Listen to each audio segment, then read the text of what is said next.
Call the adoption agency, Wendy, or get out. My father stood at the end of the hallway with the front door wide open behind him. Cold air swept into the house as my 12-day-old daughter cried against my chest. I stared at him. I'm not giving away my daughter. Richard Gilbeth's face hardened. Then you've made your choice. Dad, please. Lily is 12 days old. Give me 1 week. I'll find somewhere. 1 week becomes 1 month. He grabbed my upper arm and shoved me toward the doorway. Lily screamed.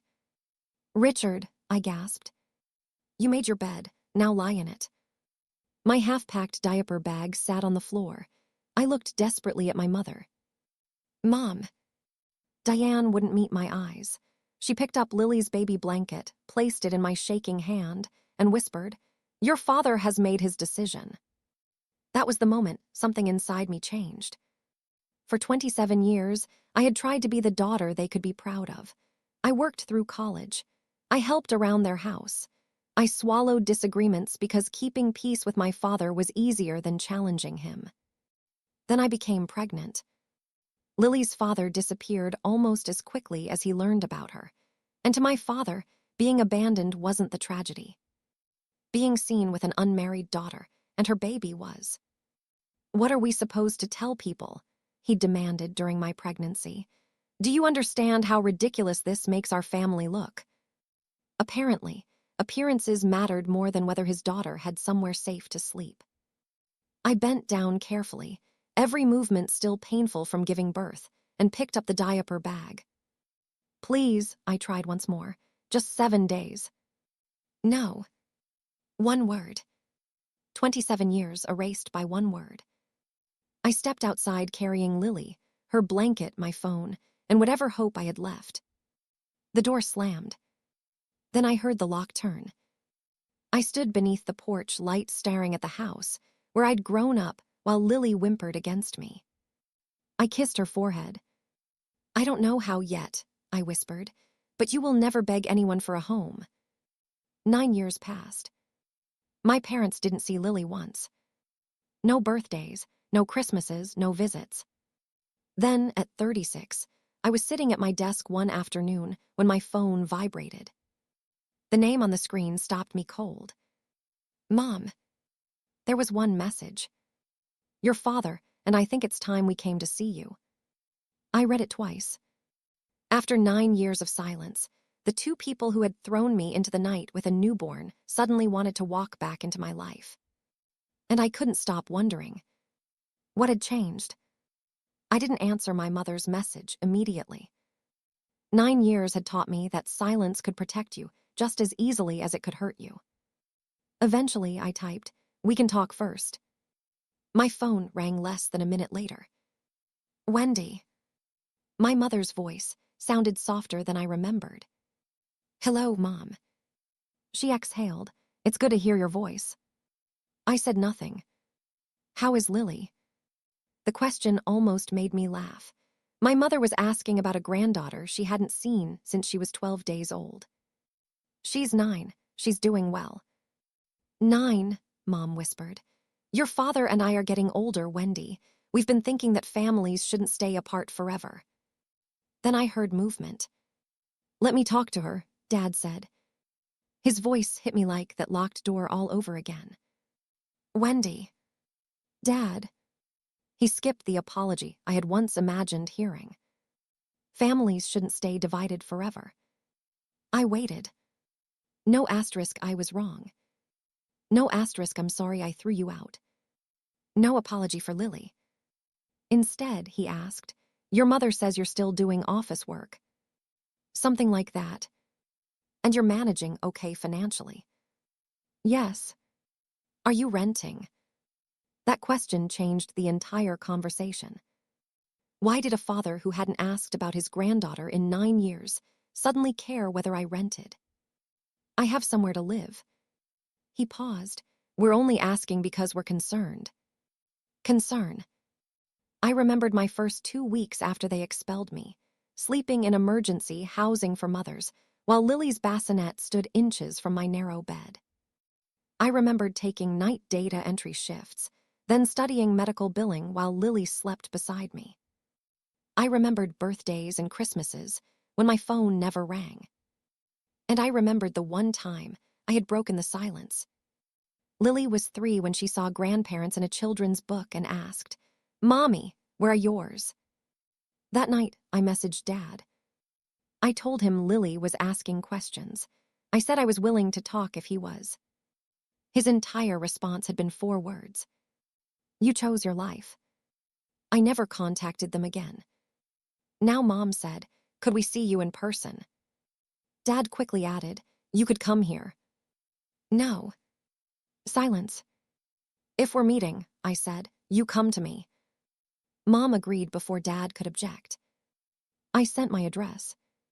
7 minutes later, she called again. "Wendy, is this address correct?" "Yes." "The street number too?" "Yes, Mom. Why?" "Nothing." Then Dad's muffled voice came through the background. "Ask her again. Diane, ask her if that's really where she lives." "Dad." The call disconnected. I lowered my phone and looked through my office window toward the long driveway beyond the trees. Another message arrived. This one was from Dad. He had attached a photograph. "My front gates." Underneath were 2 words. "Explain this." The following Saturday, I watched my parents' car crawl through the gates of Bellwood House. Dad stepped out first. For years when I was growing up, he had driven past this property slowly, staring through those same iron gates. "One day," he used to say, "when business really takes off, I'll own a place like Bellwood." Now he stood in its driveway, looking from the restored brick facade to the tall windows, as if my address had to be some kind of mistake. Mom climbed out beside him. Dad spotted me approaching the front door. His expression loosened. "So you work here?" Before I could answer, Lily appeared beside me. "Mom, do you want me to?" She stopped when she saw them. Mom's hand flew to her mouth. "That's Lily." Lily glanced up at me. I nodded gently. "These are Richard and Diane, your grandparents." "Hello," Lily said politely. Mom took half a step forward, then stopped. 9 years stood between them. Dad seemed more interested in the house. "What exactly do you do here?" Before I could answer, another car pulled into the driveway. Then another. Several members of my staff were arriving for the small celebration I'd arranged for our company's 5th anniversary. "Morning, Ms. Gilbeth," one employee called. "Congratulations on the expansion." Another laughed. The new regional office finally happened. Dad looked at me. "What expansion?" "My company." His eyebrows pulled together. "Your company." We moved into the foyer as more employees arrived. Mom stared at the staircase, the restored woodwork, and the framed photographs lining the walls. Pictures of Lily starting school. Lily missing her front teeth. Lily and me decorating Christmas trees. 9 years of a life they hadn't witnessed.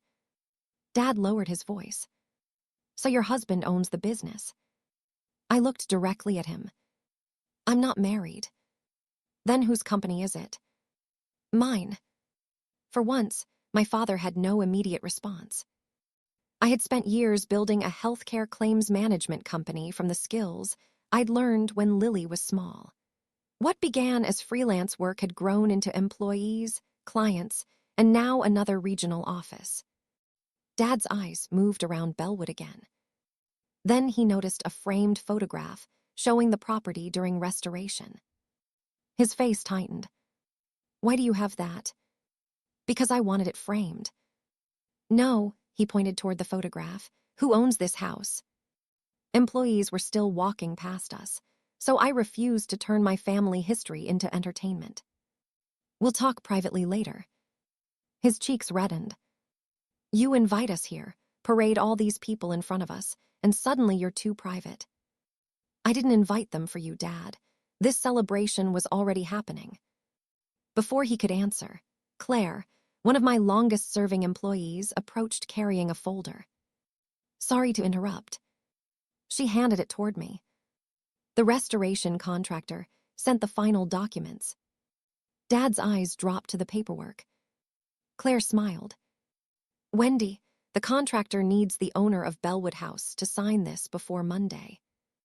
My father's hand tightened around the back of the chair beside him.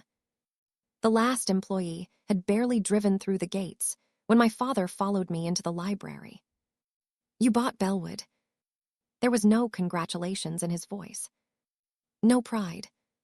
Just disbelief sharpened into anger. I closed the door behind us. Mom remained near the fireplace, twisting her fingers together. Yes. Dad stared at me.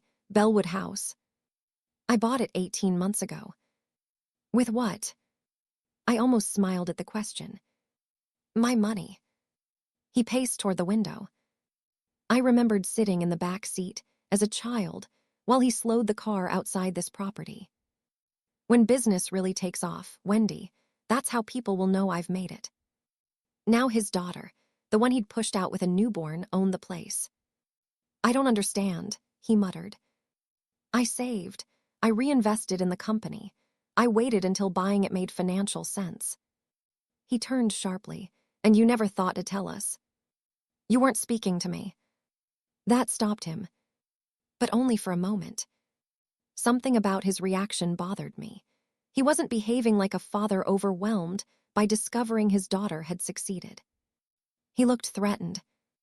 I turned toward Mom. Why are you really here? Her eyes dropped. Deanne, Dad warned. Mom. She finally looked at me. Your father's business is in trouble. Dad's jaw tightened. How much trouble? Mom swallowed. The consulting company collapsed. The room went still. She explained that their house carried multiple loans. Business debts had accumulated. Creditors were demanding payment, and they were approaching the point where keeping their home might no longer be possible. Then she said the number. We need $180,000. Everything clicked. The questions about my job. Whether I rented. Whether I was financially comfortable. You didn't come because you missed us. Wendy, Mom began. You came for money. Dad stepped forward. We heard from a relative that you were doing reasonably well. Reasonably. His eyes flicked around Bellwood. Obviously, we underestimated the situation. I actually laughed once. Not because anything was funny. Because 9 years of silence had just explained itself. Dad's tone hardened.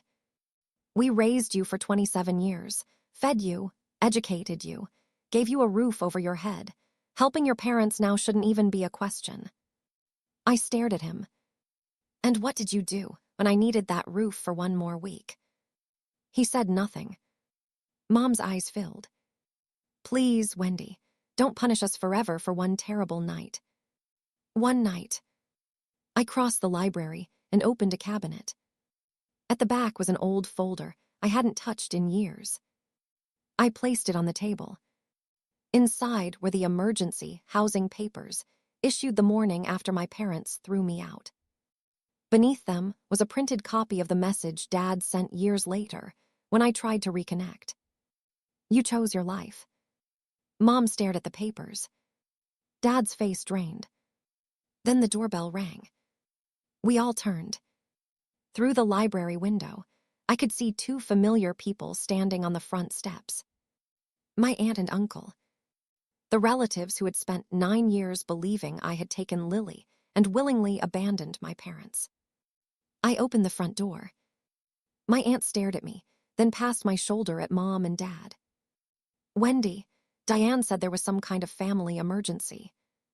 There is, I said. Come inside. Dad appeared behind me. This doesn't involve them. I turned around.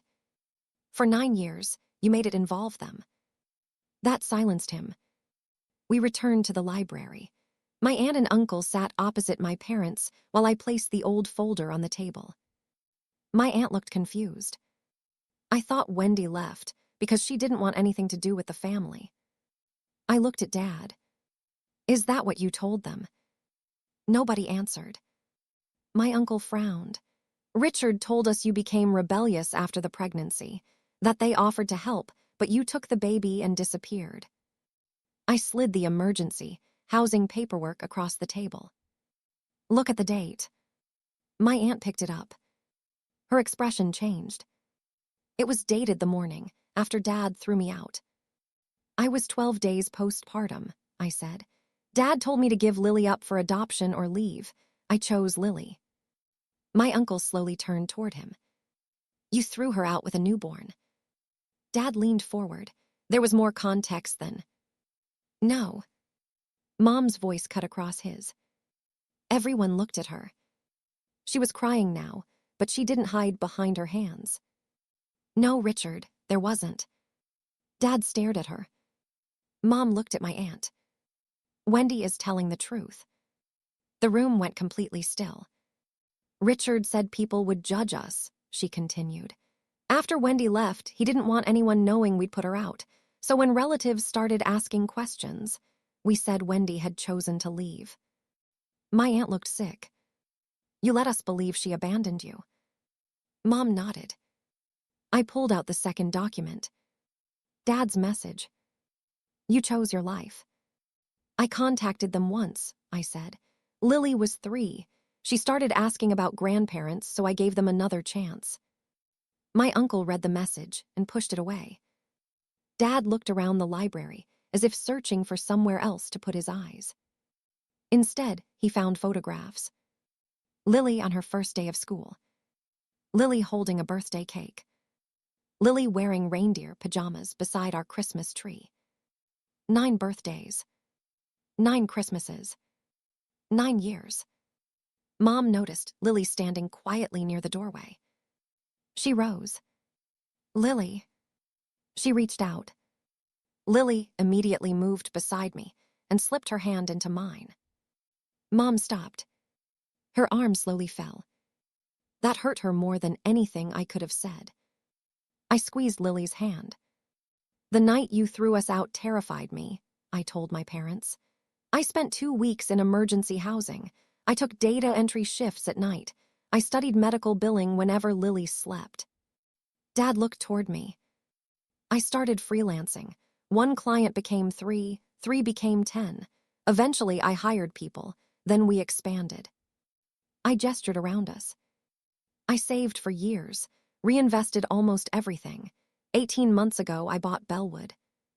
Dad's hands trembled slightly as he looked toward the windows. This was the house he'd dreamed of owning. The daughter, he'd said, couldn't manage her own life, had bought it without him. And now he needed me. He cleared his throat. So you're refusing the 180,000? Yes. After everything we gave you. I'm refusing because money cannot be the price of having parents again. His face tightened. You could save our house. I held his gaze. And you could have given your granddaughter 7 days. He had no answer. They left Bellwood that evening without a check. Within months, my parents sold their house and moved somewhere smaller. My aunt and uncle told the rest of the family what had actually happened. Several relatives called me personally to apologize for believing I had abandoned my parents without ever asking for my side. The reputation Dad had protected by sacrificing me disappeared anyway. I didn't celebrate that. I simply stopped protecting it. Mom eventually asked whether she could know Lily. I gave her conditions. No requests for money. No guilt. No pretending the past didn't happen. And Lily would decide how quickly, or whether, the relationship developed. Mom agreed. Dad didn't. For months, he stayed away. Then one afternoon, an envelope arrived. There was no request for money inside. No excuses. For the first time in my life, my father simply wrote that he had been wrong. I kept the letter. I didn't confuse an apology with repair, but I kept it. Life continued. My company grew. Bellwood became less of a symbol and more of what I had always wanted it to be: home. One evening, I found Lily sprawled across the living room rug doing homework, her shoes kicked off beside her, completely comfortable in the certainty that nobody would ever tell her she didn't belong there. That was when I understood what owning Bellwood truly meant. It wasn't important because my father had once dreamed of it. It mattered because my daughter had never once needed to beg for permission to stay. The night my father shoved me out, he told me I had made my bed and would have to lie in it. 9 years later, he stood trembling inside the home I built from nothing, and finally understood that throwing me out hadn't destroyed my life. It had ended his control over it.